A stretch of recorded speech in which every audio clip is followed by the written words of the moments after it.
Welcome to geography with J. आज समझेंगे कि बिहार के लिए कोसी नदी इतना क्यों खतरनाक है। सबसे पहले उसका फिजियोग्राफी देख लेते हैं।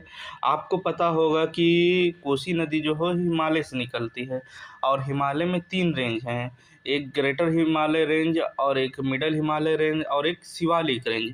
शिवालिक रेंज जो होता है आउटर आउटर रेंज इसको बोलते हैं, आउटर हिमालय इसको भी बोला जाता है। अब आप समझते हैं ओरिजिनल जो क्लासिफिकेशन होता है, बहुत सारा क्लासिफिकेशन है, जैसे कश्मीर हिमालय, कुमाऊन हिमालय और नेपाल हिमालय और असम हिमालय। हम आज बात करेंगे नेपाल हिमालय के बारे में। तो नेपाल हिमालय जो है बहुत ज़्यादा ही फैला है और इसकी चौड़ाई बहुत कम है और हिमालय के सर्वोच्च शिखर जो होते हैं कांचनजंगा, एवरेस्ट, जो हाइट में सबसे ज़्यादा है वो नेपाल हिमालय के बीच में ही पाए जाते हैं और वहीं से निकलती है अपनी कोसी नदी। अब कोसी नदी जो है वो 7 रिवर मिल के बना है, जिसके लिए इसको बोलते हैं सप्त कोसी रिवर।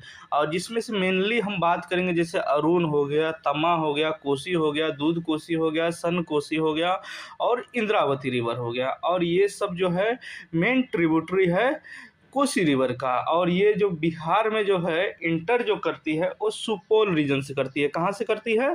तो सुपौल रीजन से करती है और आके गंगा में जो मिलती है वो कटिहार रीजन में मिलती है। तो ये कटिहार रीजन में आके मिल रही है, समझे। अब इसके बाद हम समझते हैं इसका मतलब ये जिसका लेंथ कितना है, तो 729 किलोमीटर इसका टोटल एक्सटेंशन, क्योंकि ये नेपाल में भी चलता है, तिब्बत में भी चलता है, इसके बाद ये इंडिया में आती है, इसलिए इसको ट्रांस बाउंड्री रिवर भी कहा जाता है, क्योंकि ये एक से ज़्यादा मतलब कंट्रीज़ के बाउंड्री को टच करती है, इसलिए इसका टोटल लेंथ है 729 किलोमीटर। अब बिहार में मेनली इसका जो लेंथ है वो 260 किलोमीटर 260 किलोमीटर है। अब आपको पता होगा कि ये कौन से स्टेज में आती है, तो यूथ टू मिडल स्टेज। ऐसा हम क्यों कह रहे हैं? WM डेविस ने जो सिद्धांत दिया है कि यूथफुल स्टेज, मिडल स्टेज और ओल्ड स्टेज। तो गंगा जो है धीरे धीरे ऊंचाई भी जा रही है, तो ये रिवर जो है रिजुविनेट हो रहा है। क्या रिजुविनेट मतलब? अपना हाइट जब इंक्रीज करेगा तो स्टीपनेस स्लोप होगा, और जब स्टीप स्लोप होता है तो उसका वेलोसिटी बढ़ जाता है, और जब वेलोसिटी बढ़ेगा तो अपने मेंड्र, चेंज इन वर्टिकल इरोजन, ये सब के लिए जाना जाएगा। अब जब ये सब के लिए जाना जाएगा तो अपना नेचर भी चेंज करेगा, और जब नेचर चेंज करता है तो आप तो पता होगा कि ये किस लिए नेचर चेंज करता है और किस तरह ये बाढ़ से कहर मचाता है। आज आप बिहार में भी देख रहे होंगे लगभग मोस्टली 14 ज़िला अफेक्टेड है बिहार का, नॉर्दर्न बिहार का।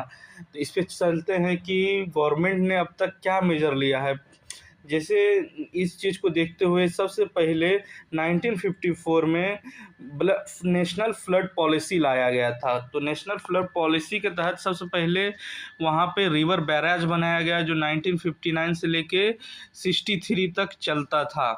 और हम समझते हैं कि वहाँ अभी अर्जेंट नीड क्या है, जैसे कि डैम का सबसे बड़का नीड है वहाँ पर, क्योंकि अगर आप हिमालय के सबसे ऊपर वाले भाग में देखेंगे बहुत सारा डैम आपको नज़र मिलेगा, क्योंकि वहाँ पर अगर हम डायरेक्ट पानी डिस्चार्ज होगा तो बहुत ज़्यादा इफेक्ट एरिया को बहुत ज़्यादा नेगेटिव वे में नुकसान करता है।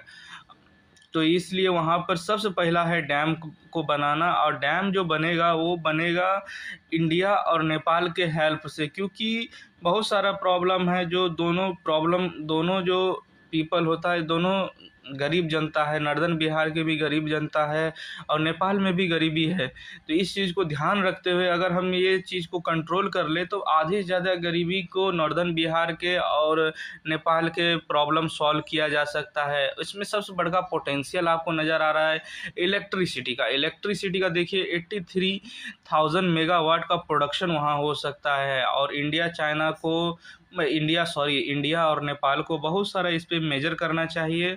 अपना रिवर का जो होता है ड्रेनेज पैटर्न का, कितना हम पानी क्यूसेक छोड़ रहे हैं, एनुअल चेंज ऑफ डाटा होना चाहिए, ताकि ये सब प्रॉब्लम जो अभी बिहार में हो रही है ये नहीं होना चाहिए। और हम इस पे बात करेंगे जब नेशनल पॉलिसी, और इस पे हम बहुत सारे स्ट्रक्चरल और नॉन स्ट्रक्चरल मेजर लेंगे, ताकि हम इसको बिहार में आने वाले बाढ़ को कम से कम किया जा सके, और इसी तरह वीडियो बनाते रहेंगे। Thank you. Welcome to geography.